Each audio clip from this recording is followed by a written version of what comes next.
Hey, what's up guys, D-Legend here. Just wanted to make a very quick video talking about these new avatar boards that are gem boards and how to best utilize your gems.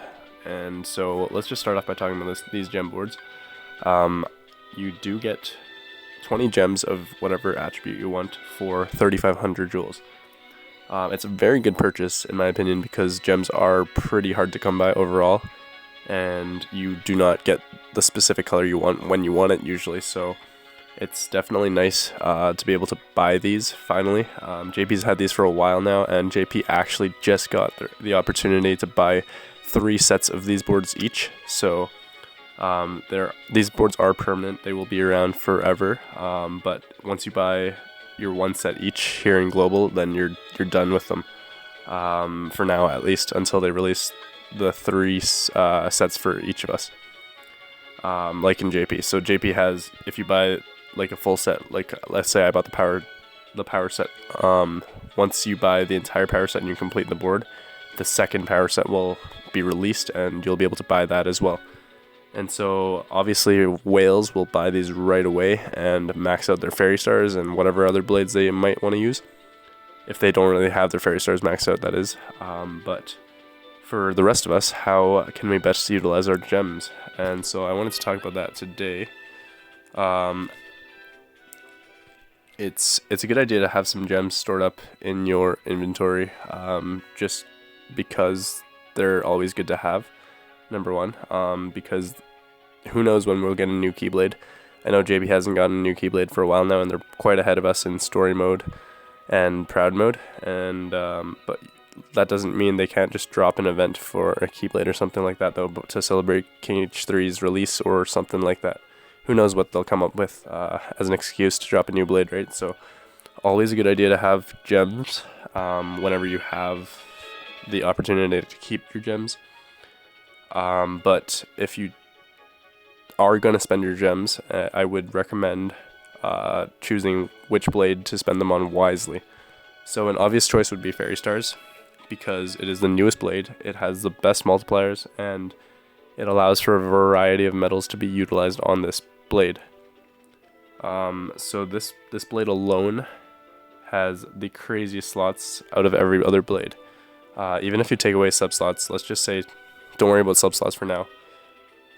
At 36.3, which is what I'm at right now, the blade has a 3.26 multiplier for upright speed metals at the end there, a 2.9 multiplier for reverse power, a 2.8 for for upright magic, and a 2.7 for reverse magic. So those 4 are super important because you're gonna usually have a buffer in your first slot. If you decide to use Ira, or let's say, then you're basically set on buffs as well. So every multiplier, the higher your multiplier it means you can do more damage right away as soon as possible. So for other blades, let's say we go to the, let's go to Lady Luck. So if you go to Strengthen Blade here, you can look at all these slots and see how low the multipliers are for these. Yes, this blade is only plus 27, but it doesn't get that much better when you get up to like plus 35 and up. These older blades from the story mode are okay blades. They're not amazing, but it's also important to note where the placement of the multipliers are. And so, as you can see, the first slot has the highest upright speed multiplier on this blade, and that's kind of a weird spot to have it, because yes, you might have Kex Plus there, but you're not going to be utilizing its multiplier to its potential because you're just using it as a buffer slot anyways. So it's nice to have higher multiplier slots on the back end of your Keyblades usually, because that's usually where you're going to be doing most of your damage. Any other bonus to like your second or third slot is already a bonus. And so that's why people love Fairy Stars so much, because of those amazing multipliers. Another good I want to recommend blades like the Starlight, like the Fairy Stars, because people use these blades quite often in PvP, in Coliseum, I guess you don't get to choose in PvP, but when you do have the option of using fairy stars versus a single color blade, or starlight versus a single color blade, you're most likely going to be using those as your damage dealing blades rather than your blades that you just kind of skip over in PvP, right? So that's another thing to note. And one other thing to note is your subslots. So my subslot here is almost at +1 to my multiplier for each slot on this Keyblade, which is pretty awesome. But the blades that have multiple attributes on them really benefit from this, because you're able to fill up these subslots a lot faster if you can use multiple attributes worth of subslot medals, because as you can see, I have 120 out of 120 filled there. I think I have 107 out of 120 filled here for the starlight, and my stroke of midnight is at 120 as well, with almost a +1 multiplier as well to my slots. So those are all awesome features of multiple colored blades. You can also look at blades like the Olympia, like Divine Rose or Moogle of Glory, because those are also blades that utilize 2 attributes, and so you can have some pretty good multipliers there as well. But if you have to pick a blade that is a single attribute, I would pick one that you would use pretty frequently.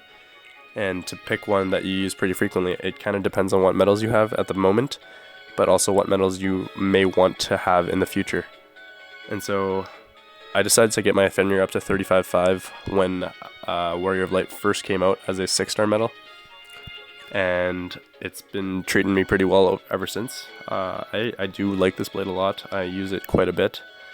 Other than Fairy Stars, this is the blade I use most probably, and so it kind of just depends on what medals you guys have available to you, and you got to think ahead a bit as well into the future, and just other than think ahead of right now, where let's say in Coliseum, in PvE Coliseum, you're like, oh, okay, I really need to level this blade so I can beat this one round, one extra round of Coliseum.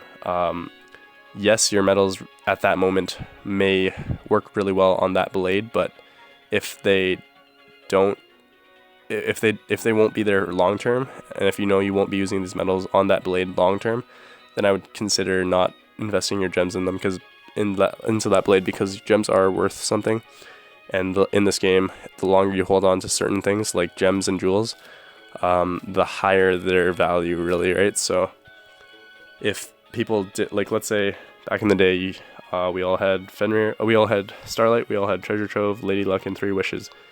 If you guys invested a bunch of your gems into those blades early on, then you wouldn't have as many gems to spend on your Olympia or Divine Rose.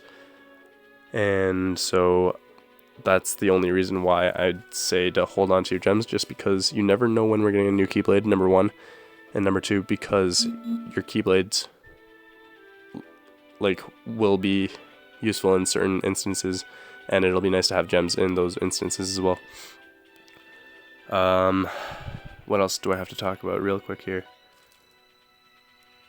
Yeah, as you can see, not all my blades are even +30 yet, and that's totally okay. If you guys are new to the game and don't know which blades to level up, I would suggest collecting all the blades first, and then kind of deciding based off what you want to do with your blades, right? They're all going to be useful in certain circumstances because of PvP. That kind of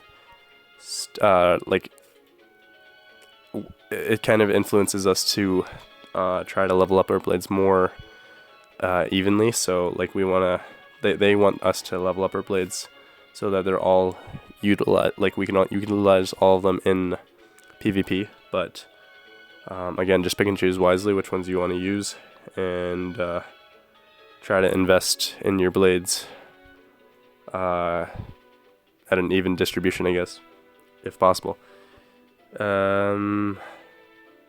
Yeah, I don't really have much else to say, but actually I do. I lied. So for your Fenrir, your counterpoint, and your sleeping lion. These blades are the easiest to level up to plus 35 because they do utilize sun gems, and sun gems kind of take away the cost for your Keyblades a lot.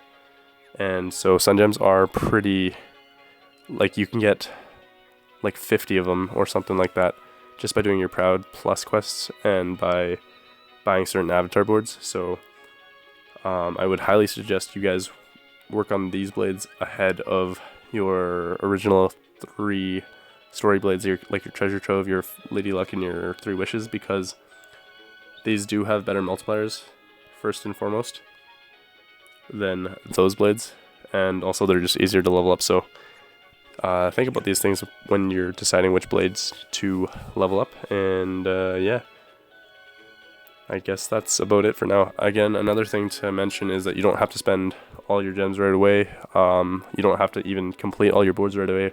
If you're a person that is really tempted to spend what you have right away, then just leave them unlocked. Like, don't even buy the board if you don't need it right away. Leave it unpurchased, or buy it and then just don't complete all of it, so you don't have all the gems available at your disposal before you take a second to think about it, kind of a thing. But yeah, that is it for now, I think, guys. We'll catch you soon in another video. Yeah, new stained glass metals coming out tonight, and then another one eventually, and then we'll probably be getting Sephiroth EX Plus, as well as Kingdom Hearts Cloud Prime Kingdom Hearts Cloud. And so those medals will be coming out eventually as well. So yeah, catch you all soon, and make sure you guys do your one-shot challenge. It's not too difficult. If you guys have Lexaeus at 7 stars, use him. If you have him at 6 stars, you can probably still get away with using him. But yeah, if anything, if you guys are struggling with that, let me know. I don't think I'm going to make a video for it just because I don't really have the time for it right now. And I'm kind of sick, so yeah. But make sure you guys do these things. Congrats to everybody with the Swift Strike titles. You guys are crazy. Like, these whales are insane, but that's very, very impressive because I think it took me like 40 seconds to beat the thing. Anyways, yeah, catch you all in the next video. Hope you guys enjoyed this video, and let me know if it helped you guys out. I'm thinking about starting this new series for newer players, and I'm not sure what I'll title it yet, but I guess you'll find out in the title of this first video. So hopefully it helps, guys. Catch you all in the next one. Peace out.